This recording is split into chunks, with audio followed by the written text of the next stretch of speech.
Hola, soy María José Sala, soy naturópata colegiada con CNGNACO, España. Estoy muy contenta de formar parte del sexto Congreso Hispanoamericano de Naturopatía. En este congreso somos muchísimos ponentes que os vamos a hablar de temas muy interesantes.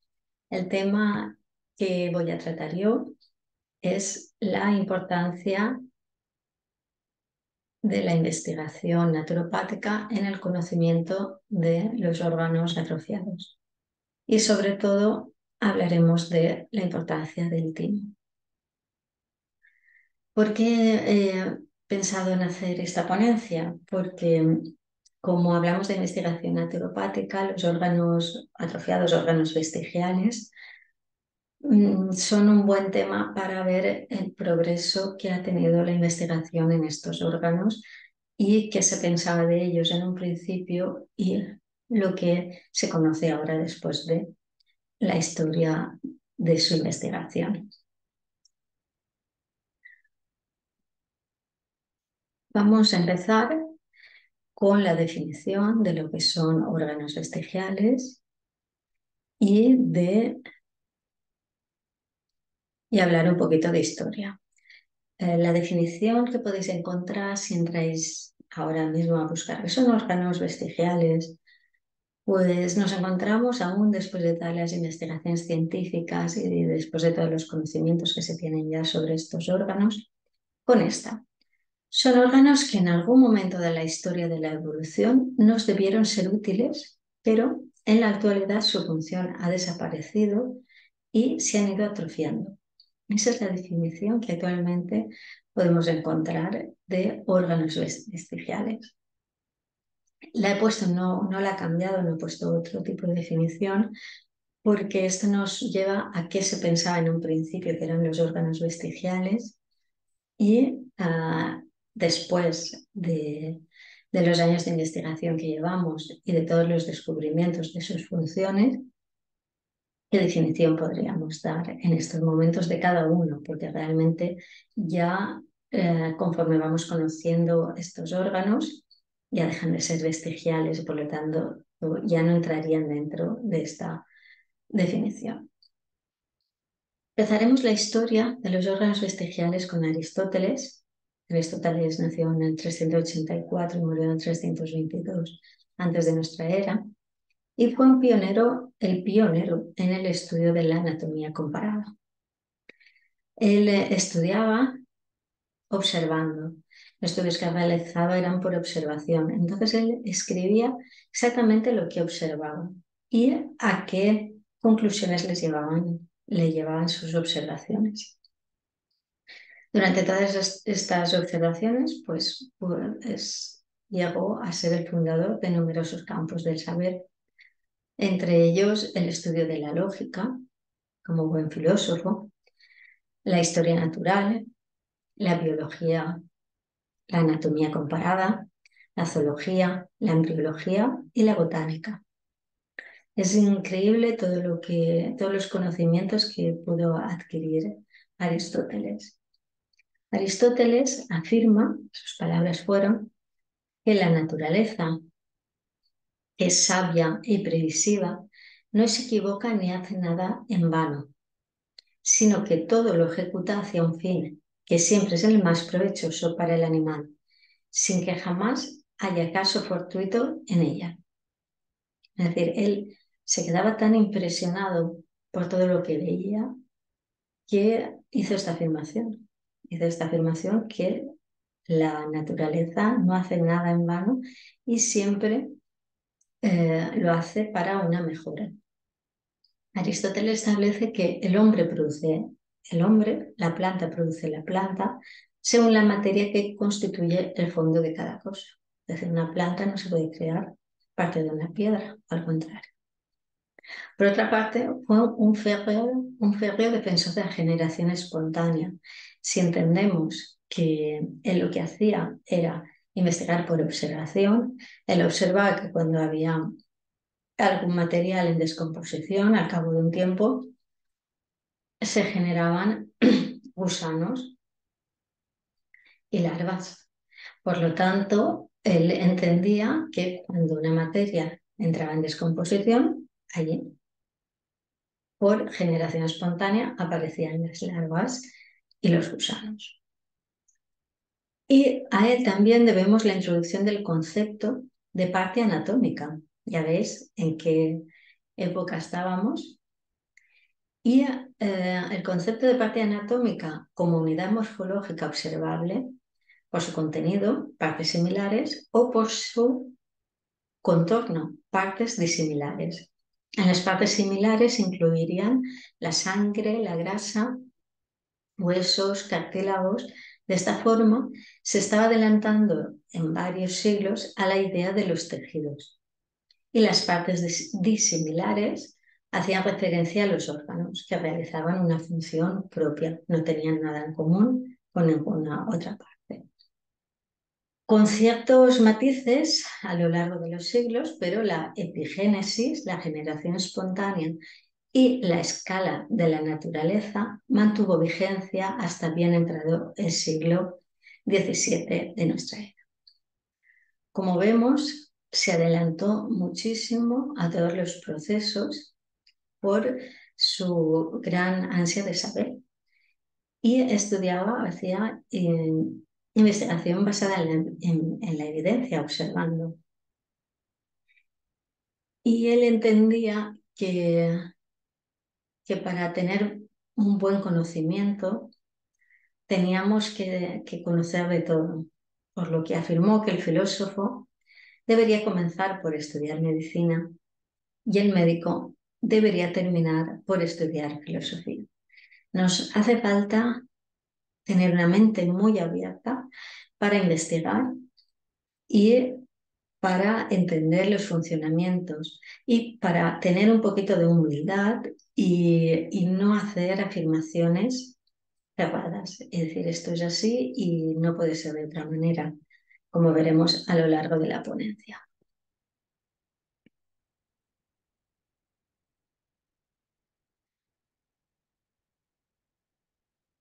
Después de Aristóteles, hubieron otros investigadores. En 1798, ya vemos que son muchos siglos de historia en los que no se encontró, porque si conocéis la historia de Aristóteles, pues todos sus tratados pues terminaron en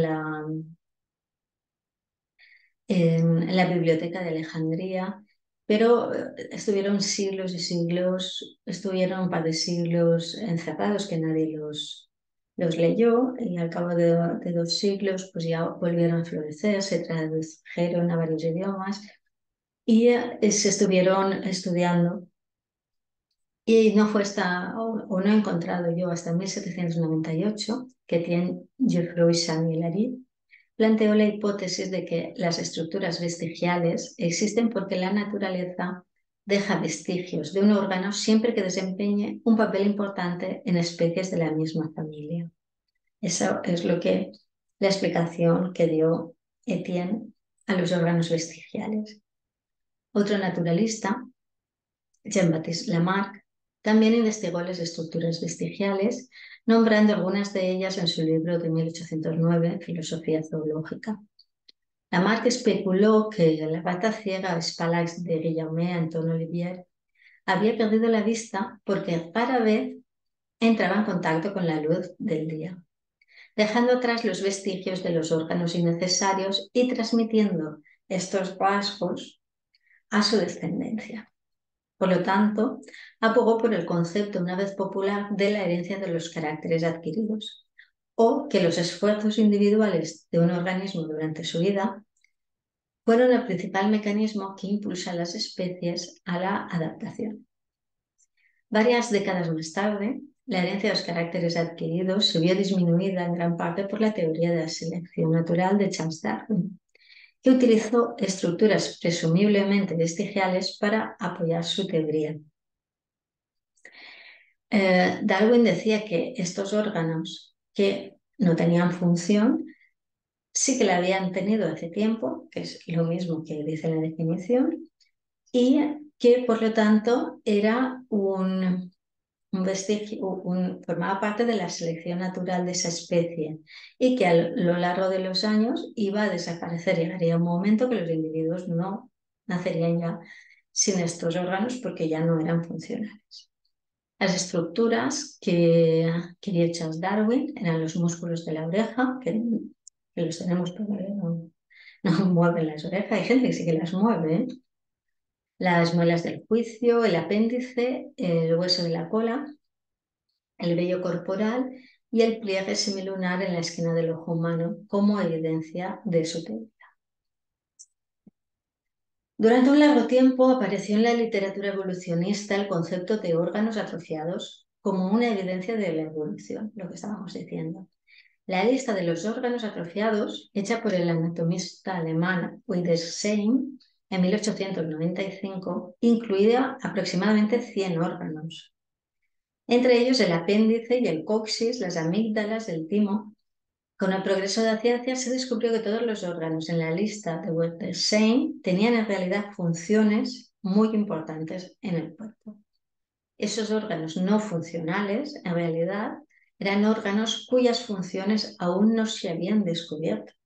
Y mira que llevamos años investigando aún esos órganos y aún nos sorprende. Más tarde, la versión de la lista de Wiedersheim se ampliaron hasta 180 órganos vestigiales humanos, que luego se mencionó en el estudio Scots Monkey Trial por el zoólogo Newton como evidencia de la evolución, es decir, aún a principios del siglo XX se utilizaban estos órganos vestigiales para apoyar la teoría de la evolución de Darwin. Actualmente, el término órgano vestigial se usa en los medios para referirse a un órgano completamente inútil, mientras que conserva la distinción funcional de Darwin en biología evolutiva.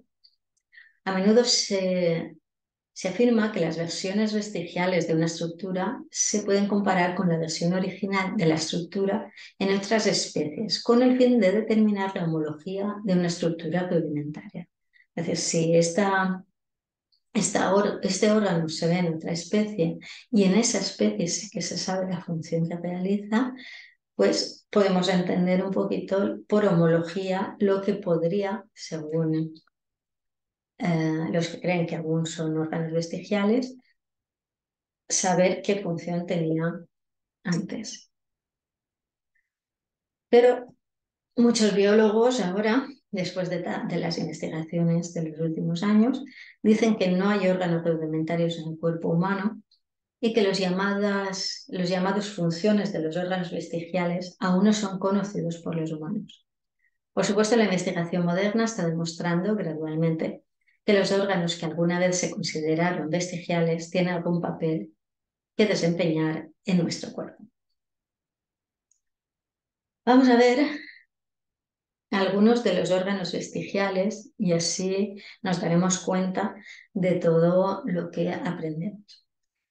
Vamos a empezar con el apéndice porque es un órgano que ahora se conoce muy bien. Se han hecho muchas investigaciones de sus funciones y se conoce para qué sirve en el cuerpo humano, pero he querido también poner la definición que cuando entras a buscar por internet apéndice, te sale. El apéndice vermiforme, perdón, es un órgano vestigial en nuestro sistema digestivo que era funcional en nuestros antepasados y tenía algunas funciones digestivas. Imaginaros, actualmente, si entras a buscar la definición de apéndice, te sale esta definición. Imaginaros que tenemos que hacer un trabajo para el colegio y lo que les sale es eso, que el apéndice es un órgano vestigial. Cuesta mucho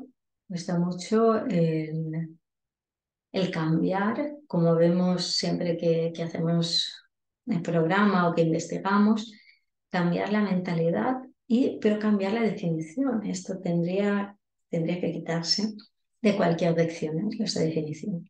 ¿Qué funciones tiene el apéndice? La primera función que vemos en el feto humano, las células endocrinas comienzan a aparecer en el apéndice en la semana número 11, es decir, estamos en 3 meses largos de gestación y ya empiezan a aparecer en el apéndice. Estas células endocrinas comienzan a producir diversas hormonas peptídicas y aminas biogénicas y varios otros compuestos que ayudan en los mecanismos homeostáticos, es decir, mecanismos de control biológico en el cuerpo. Una segunda función ya en adultos humanos es que el apéndice realiza funciones inmunes. El tejido linfoide se acumula en el apéndice en poco tiempo después del nacimiento. La acumulación de este tejido alcanza su punto máximo entre los 20 y los 30 años y luego comienza a caer rápidamente, solo para desaparecer por completo después de alcanzar los 60 años de edad. Es decir, tenemos ahí unas células, un tejido linfoide, un tejido inmunológico. Y la tercera función se ha encontrado que en los humanos durante los primeros años de desarrollo, este órgano en realidad funciona como un órgano linfoide y ayuda en la maduración de los linfocitos B. Los linfocitos B son un tipo de glóbulos blancos. Durante esos años de desarrollo también ayudan en la producción de anticuerpos de inmunoglobulina A. Los investigadores también han descubierto que el apéndice está involucrado en la producción de varias moléculas que son responsables del movimiento de los linfocitos a varias partes del cuerpo. Ya no solo que tengamos ahí los linfocitos, tengamos tejido linfoide, sino que se encarga de los movimientos de los linfocitos a lo largo del cuerpo. Los científicos ahora creen que el apéndice realmente expone los glóbulos blancos a diversas sustancias extrañas o antígenos que están presentes en el tracto gastrointestinal, suprimiendo así las respuestas de anticuerpos potencialmente destructivas transmitidas por la linfa y transmitidas por la sangre. Por lo tanto, están ayudando a crear células inmunológicas de memoria en el apéndice. Vemos que son funciones muy importantes que tienen y que al estar en el tracto digestivo nos ayuda a diseminar los linfocitos por parte del cuerpo, la movilidad de los linfocitos. Otro de los órganos atrofiados sería el coxis. Coxis también se conoce como el hueso de la cola.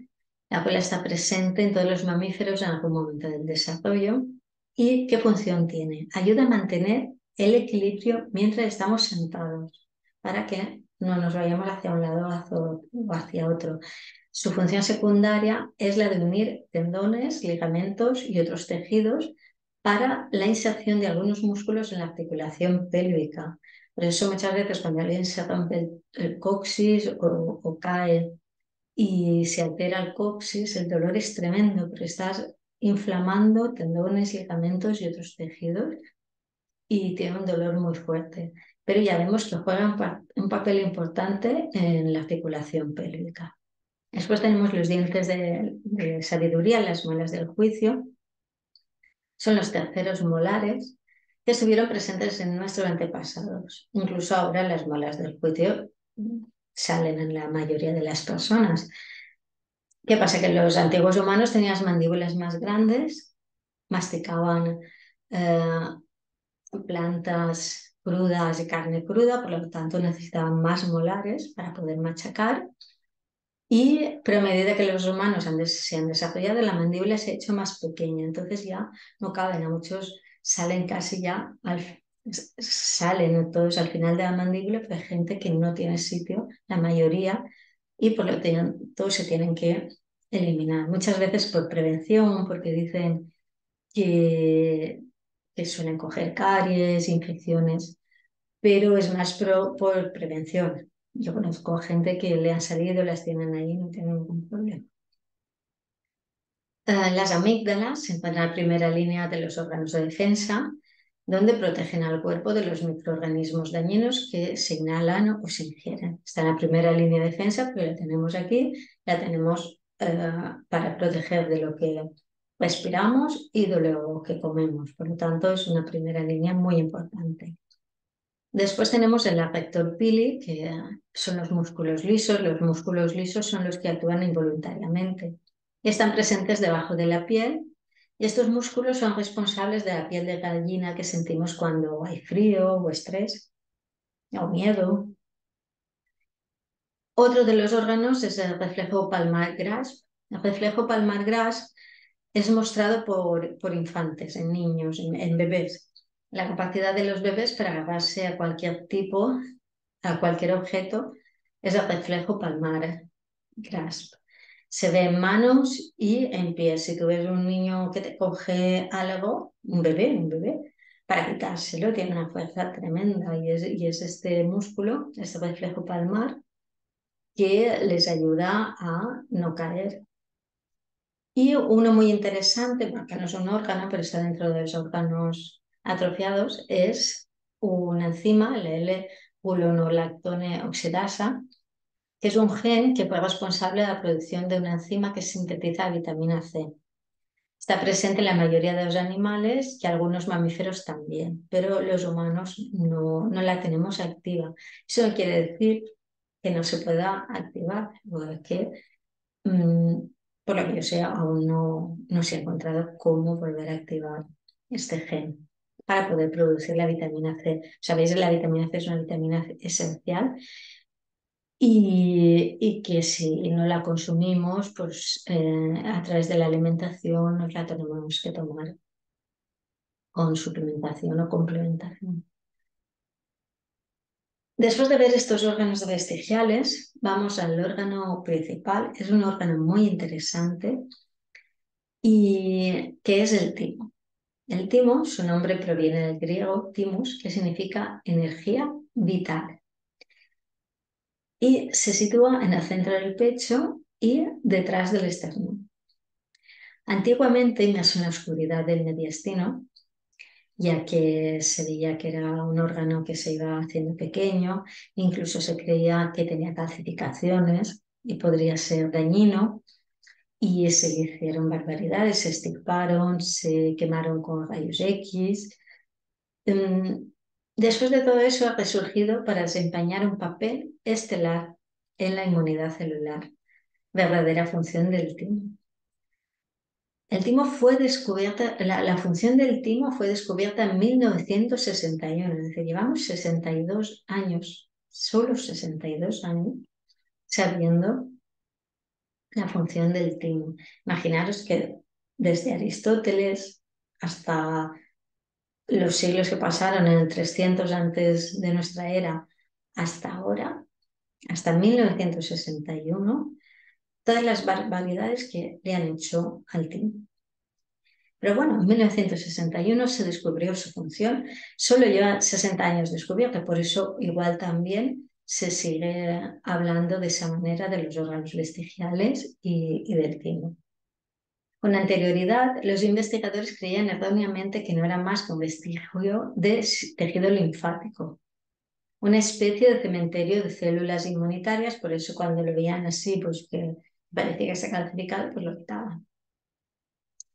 Pero y ahora veremos su importancia porque su origen en el hombre tiene lugar al final de la cuarta semana de gestación. Hemos visto que, que la materia linfoide empieza en la 11 semana de gestación, en el apéndice, pero el timo ya se encuentra en la cuarta semana del desarrollo intrauterino, a partir de la porción ventral de la tercera bolsa faríngea.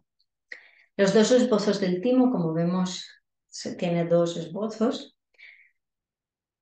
están originalmente huecos y conforman cordones epiteliales multiestratificados y densos, los cuales constituyen el primordio de los lóbulos poliédricos del timo. Estos cordones son rodeados por una cápsula de tejido conectivo y septos derivados de las células de las crestas neurales que penetran en los cordones epiteliales.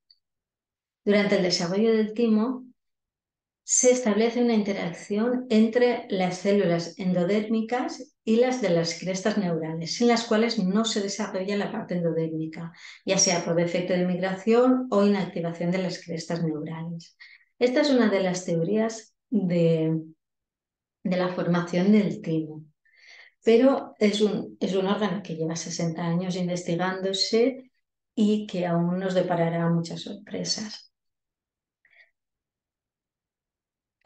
hemos visto dónde se situaba, pero la glándula se localiza en el tórax, como hemos visto. Es caudal al tiroides, dorsal al esternón y ventral al corazón y a los grandes vasos, que desempeña un importante papel en el desarrollo de la inmunidad mediada por células.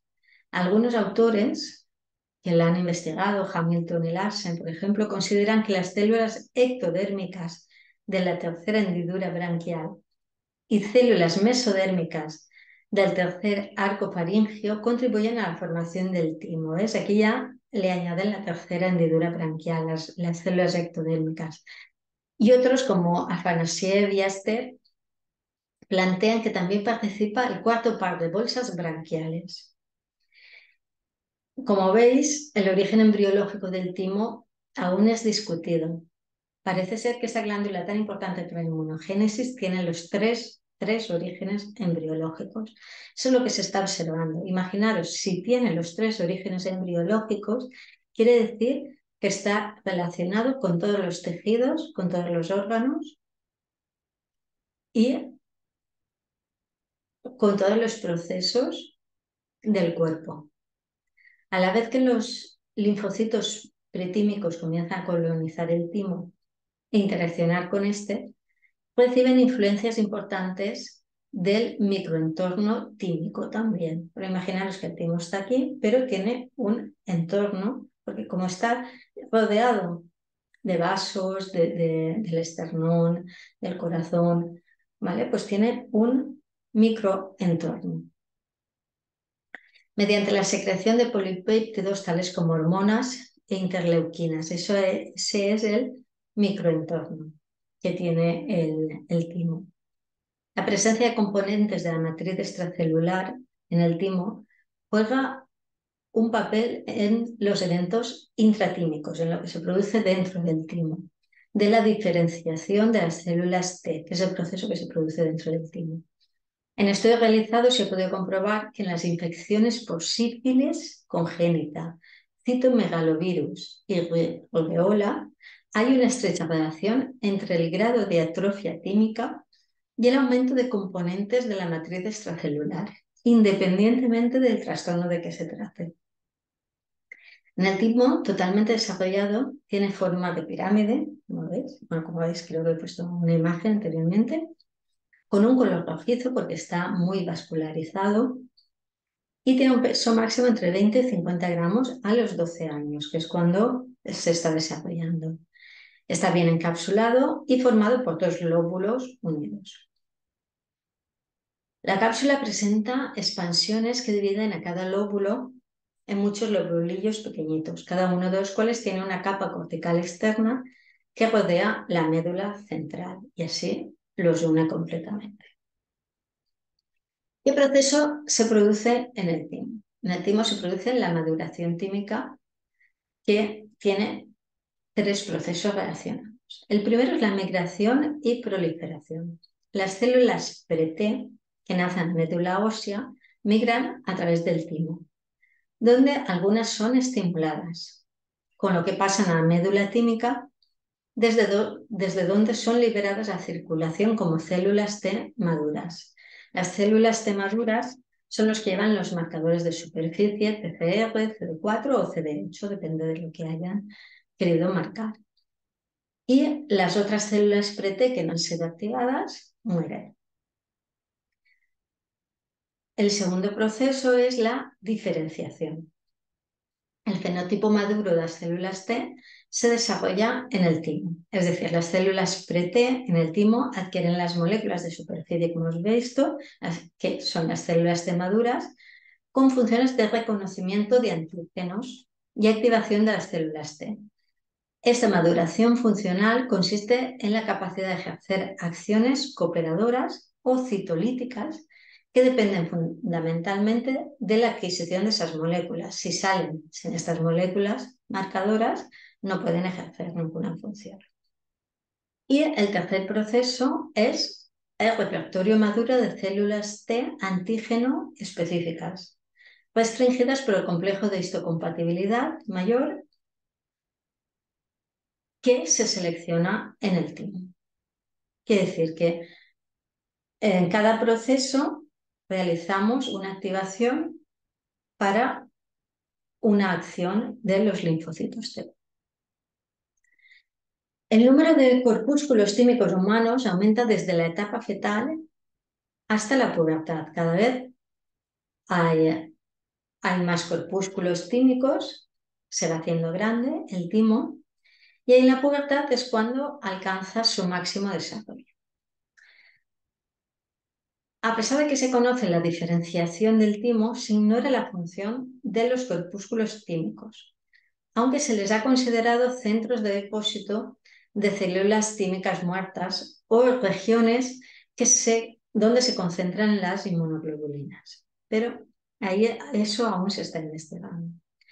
La función del sistema nervioso y otros elementos neuroendocrinos en la biología general del timo están lejos de conocerse bien y sugieren muchas posibilidades interesantes. Es un órgano que aún se está estudiando y que, como os he dicho, se forma a partir de las 3 capas embrionarias y está relacionado con muchas partes del organismo. Por lo tanto, cualquier desequilibrio en un sitio o en otro va a activar el timo y el timo también puede ayudar en cualquier desequilibrio. Esa es la idea que se tiene y por eso se continúa investigando. A partir de la pubertad, cuando ocurre la maduración sexual y se presenta un incremento importante en la producción de esteroides gonadales, el timo comienza a involucionar. Y desde ese momento en adelante, su peso va disminuyendo paulatinamente hasta pesar poco más de 5 a 15 gramos en ancianos. Aunque se ve en las investigaciones que estas medidas difieren de un autor a otro. Su velocidad de crecimiento en el niño y de involución en el adulto es sumamente variable y por eso es difícil estimar su peso a través de la edad. Ya vemos que realmente el timo nos indica esto, que el timo tiene que estar afectado por más cosas, porque si varía tanto de unos individuos a otros dentro del mismo grado de edad, quiere decir que eso es porque el timo se afecta por diferentes cosas, no solo por la secreción de las hormonas gonadales. Por lo tanto, hay que seguir investigando para ver qué ocurre. Los corpúsculos tímicos, después de la pubertad, disminuyen empezando por los más pequeños. Los más grandes aumentan de tamaño. Se piensa que para suplir la función de los más pequeños, mientras el timo involuciona, pero no desaparece. En el momento en que no desaparece, siempre nos deja una puerta abierta para poder volverlo a activar o ayudar en su activación. ¿Qué funciones tiene el timo? El timo es un órgano linfoide primario, esencial para el desarrollo de los linfocitos T. Es un órgano fundamental en la linfocitopoiesis y la inmunogénesis. Controla la función inmunológica de otros órganos linfoides como ganglios, bazo y nódulos. Sintetiza la hormona timolina, timopoietina, factor humoral tímico, timosina y otras sustancias necesarias para la formación de los linfocitos T. Actúa como antagonista en la función gonadal durante el desarrollo embrionario. Y a nivel embrionario, qué importante. Y juega un importante papel en la inmunidad del recién nacido. Está muy unido a las primeras etapas del hombre. ¿Y qué funciones tienen las hormonas tímicas que hemos visto que sintetiza? La timolina se une fuertemente a los receptores de los linfocitos inmaduros para inducir la síntesis de marcadores de superficie de células T. ¿Vale? Si la timolina no se une a los linfocitos T, los marcadores no van a unirse al linfocito. Factor humoral tímico es esencial para la diferenciación y expansión clonal de los linfocitos T. La timopoietina promueve la diferenciación de los timocitos es decir, actúa dentro del timo, aunque puede tener otras funciones no directamente relacionadas con el sistema inmunitario. Se ha visto que tiene una gran afinidad para unirse a los receptores de acetilcolina y se sospecha que está involucrada en la patogénesis de la miastenia gravis. A la timosina se le había atribuido varios efectos inmunomoduladores, que ya no solo es la hormona, las funciones del timo, sino las funciones de las hormonas que sintetiza el timo.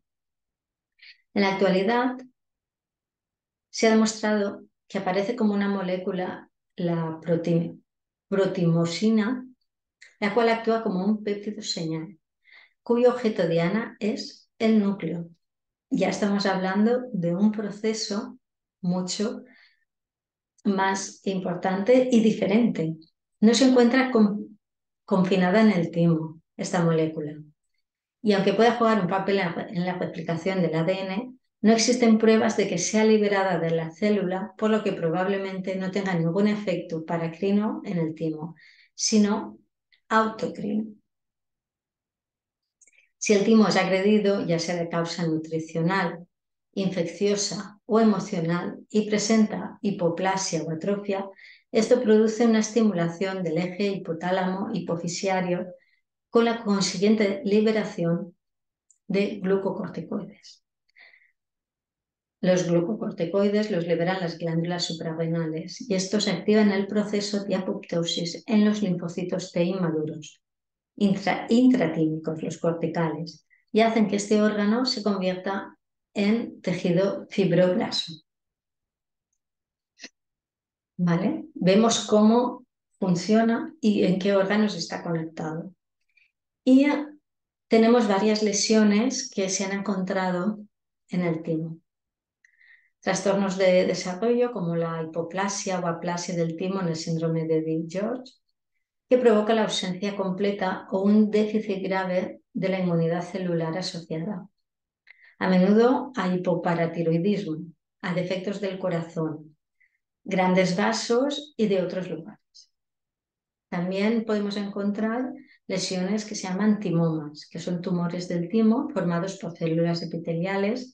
Normalmente presentan un fondo escaso o abundante de células T inmaduras. Igual también es un problema de acumulación. Y otra lesión es la miastenia gravis. La miastenia gravis es una enfermedad neuromuscular que se caracteriza por el agotamiento muscular temprano con el ejercicio. Cuando hacemos ejercicio, la gente con miastenia gravis se cansa mucho antes y un lento retorno al estado normal. Le cuesta muchísimo recuperarse. La fisiopatología se centra en la destrucción por mecanismo autoinmune. Los receptores de acetilcolina en la placa neuromuscular se encuentran cuantitativamente disminuidos. Por lo tanto, el músculo no puede reaccionar como debería.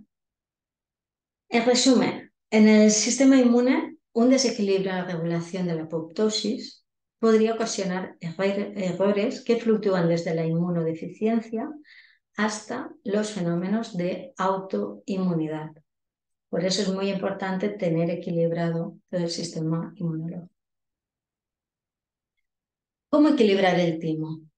Hemos visto que se va degradando con la edad o que puede tener otros problemas. ¿Y cómo podemos ayudar al timo a equilibrarse? Como hemos visto, el timo se afecta por la nutrición, las emociones y el estilo de vida. El tener un timo activo depende de nuestra actitud en la vida y la manera de vivir. Por eso es tan difícil saber el peso y el tamaño del timo a lo largo de las diferentes etapas de la vida, porque hay personas mayores que continúan manteniendo el tamaño del timo de cuando eran jóvenes. Son personas felices, optimistas y con ilusiones. Por lo tanto, van a darle esa energía al timo. En el anciano, una mayor función tímica se asocia a un sistema inmune más joven y mejor preservado, mientras que el fallo tímico se asocia a la mortalidad. Por lo tanto, toda nueva estrategia que pretenda mejorar la calidad de vida en el anciano, especialmente si la misma incide en el sistema inmunitario, deberá tener en cuenta, además de la homeostasis periférica, la funcionalidad del timo como una pieza clave para poder hacer más lento el deterioro asociado a la edad. Es decir, para el anti-aging tenemos que tener en la cabeza el timo. También la respuesta inmunitaria, innata como la adaptativa, se ven alteradas en la inmunosenescencia, es normal. Sin embargo, el mayor número de alteraciones y fallos han sido descritos en los linfocitos T.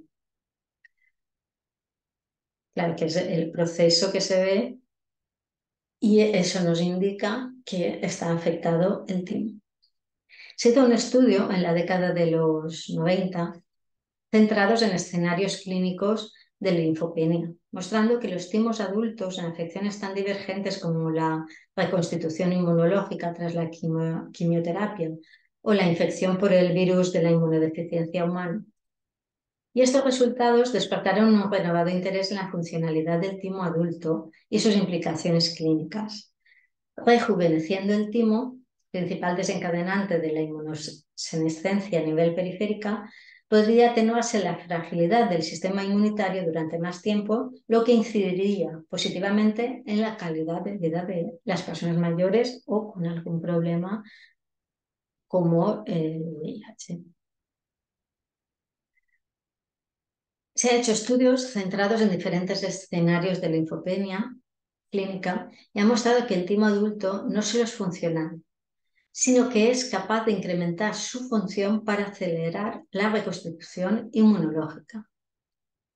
La desestructuración del epitelio tímico es la que impide la maduración de la parte linfopoyética preservada, por lo que aquellos islotes linfoepiteliales que mantienen la arquitectura tímica son capaces de generar linfocitos T maduros y funcionales, independientemente de la edad del sujeto, demostrando que en la población anciana aparece una gran heterogeneidad en la función tímica.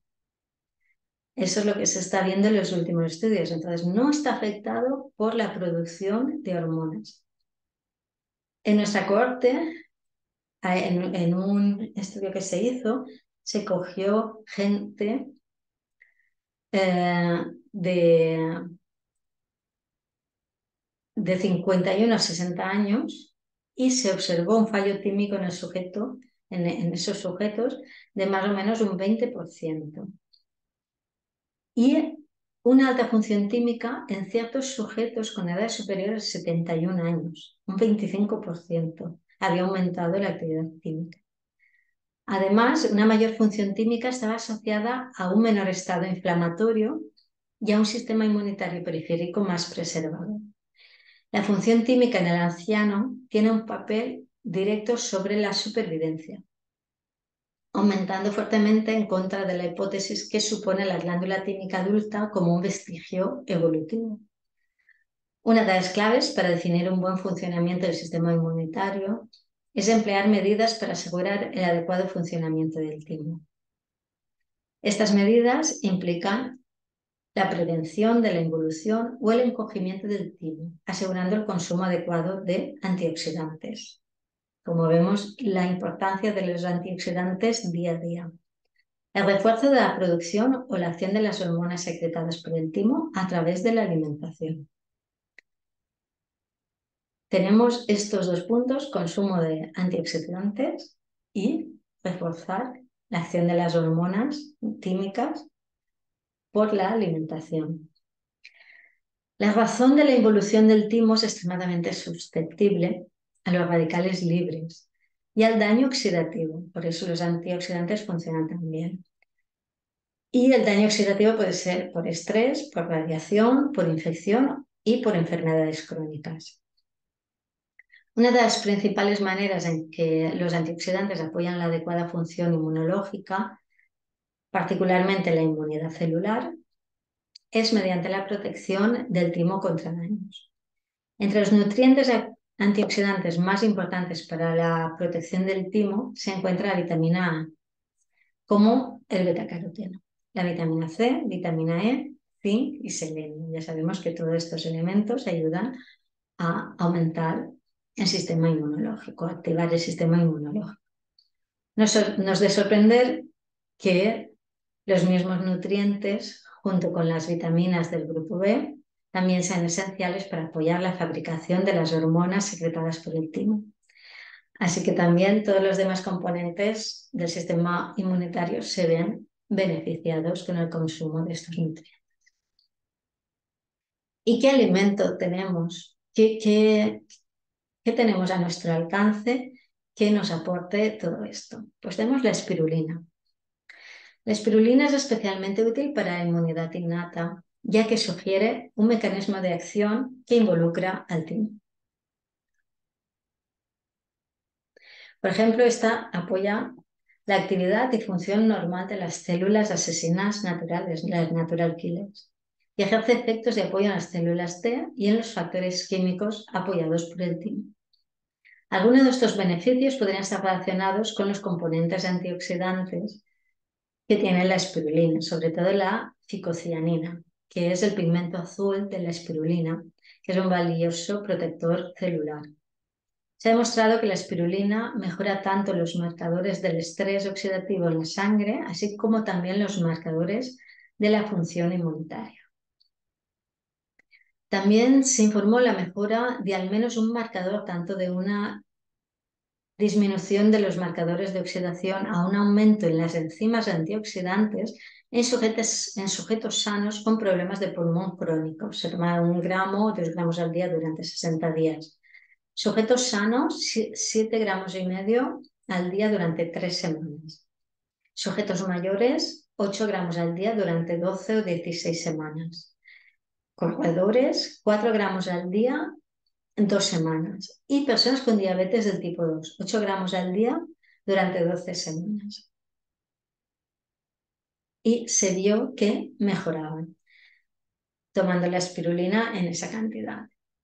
La espirulina es una de las fuentes más ricas de betacarotenos, con una concentración que es 10 veces mayor que la de la zanahoria. Investigaciones recientes sugieren que esta función de los carotenoides ha sido enfatizada en exceso, ya que se ha hallado que estos presentan muchas otras actividades fisiológicas importantes. Los carotenoides, los carotenos, que no son solo provitamina A, que no son los que son provitamina A, perdón, influyen de manera positiva en el sistema inmunitario. Y encontramos que no son provitamina A, la luteína, el licopeno y la astaxantina. Y también pueden ofrecer incluso mayor protección para prevenir el encogimiento del timo. Los carotenoides son importantes para apoyar la función de los glóbulos blancos y también son especialmente importantes en la inmunidad celular, ya que aumentan el efecto de los compuestos de las células de señalizadoras inmunes, como el interferón. Ya vemos la importancia que tiene la espirulina y qué componentes tiene la espirulina para ser un gran antioxidante. Aparte de espirulina, encontramos carotenoides en todas las plantas de hoja verde. Los carotenoides se encuentran en clorofila, por lo tanto, cuanto más verde es la hoja, más carotenoide va a tener. Las frutas y verduras de color naranja, la zanahoria, el mango, la calabaza, también son fuentes alimenticias de carotenoides. Las verduras y frutas de color rojo y púrpura, como el tomate, o el pollo colorado, la guinda, las bayas, contienen una gran porción de estos tipos de carotenos que no son provitamina A, así como también otros grupos de pigmentos conocidos como flavonoides tienen este tipo de frutas. Y hay que consumir frutas y verduras frescas de cultivo orgánico, porque si no se pierden muchos de estos nutrientes. Entonces, para ayudar al timo, para ayudarnos a nosotros, para ayudar a mantenernos sanos y con una inmunidad alta conforme vamos envejeciendo, ¿qué necesitamos hacer? Pues procurar que nuestra alimentación sea lo más sana y natural posible, evitando, por tanto, comidas precocinadas, ricas en grasas saturadas, conservantes, azúcar blanco, así como el consumo de ultraprocesados y afines. Eso lo tenemos clarísimo si queremos mantener la salud. Debemos consumir alimentos ricos en vitamina E, como los aguacates y el germón de trigo. Consumir fruta rica en vitamina C. El brócoli, el ajo y la cebolla también son muy adecuados. Consumir cúrcuma. Como vemos, la cúrcuma sale en todos los sitios porque es un gran antioxidante y actúa también a nivel celular, incluso a nivel del núcleo. El té verde también es recomendable. Opta por pescados ricos en ácidos omega 3. Importante también que no se descuide la vitamina D. Realizar ejercicios suaves cada día que mejoren la oxigenación y la buena circulación. Como sabéis, los ejercicios que nos ayudan suaves, que mejoran la oxigenación y la buena circulación, son ejercicios de yoga, de tai chi, de qigong, ejercicios que al mismo tiempo que movemos el cuerpo, aprendemos a respirar, a oxigenar, y este tipo de ejercicios nos va a ayudar muchísimo. Total, que hemos visto, para concluir ya, que un buen estilo de vida que nos permita también gestionar de forma adecuada los focos de estrés puede activar sin duda en el bienestar del timo, así como en el de todo el organismo. Si el timo está bien, el resto del organismo también.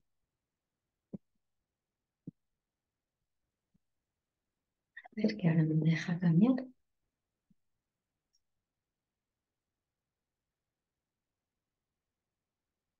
Vemos la importancia del timo y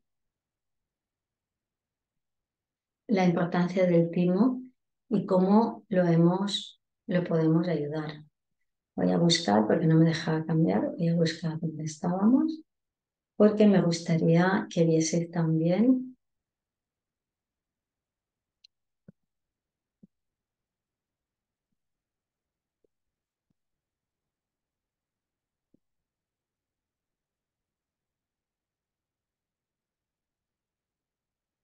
Porque me gustaría también hablaros un poquito de otras cosas que podemos hacer. La alimentación, el ejercicio físico, la buena respiración es esencial. Pero siempre se ha hablado del timo como el centro biológico de poder y el punto donde se concentra el cuarto chakra, el que según estas tradiciones representa el corazón o la capacidad de amar. El chakra del corazón es un punto energético de unión y compasión, pero no está conectado al corazón, sino está conectado a la glándula timo, más que al propio corazón. Según las enseñanzas budistas, en este chakra se da el pasaje del estado animal al estado humano. El chakra anahata, el chakra del corazón, se relaciona con el amor, el equilibrio y el bienestar. Controla la glándula timo e influye en los pulmones, en el sistema respiratorio, en el corazón, en el sistema circulatorio, en el sistema inmunitario y en las glándulas linfáticas. Y se simboliza por un loto de 12 pétalos de color verde.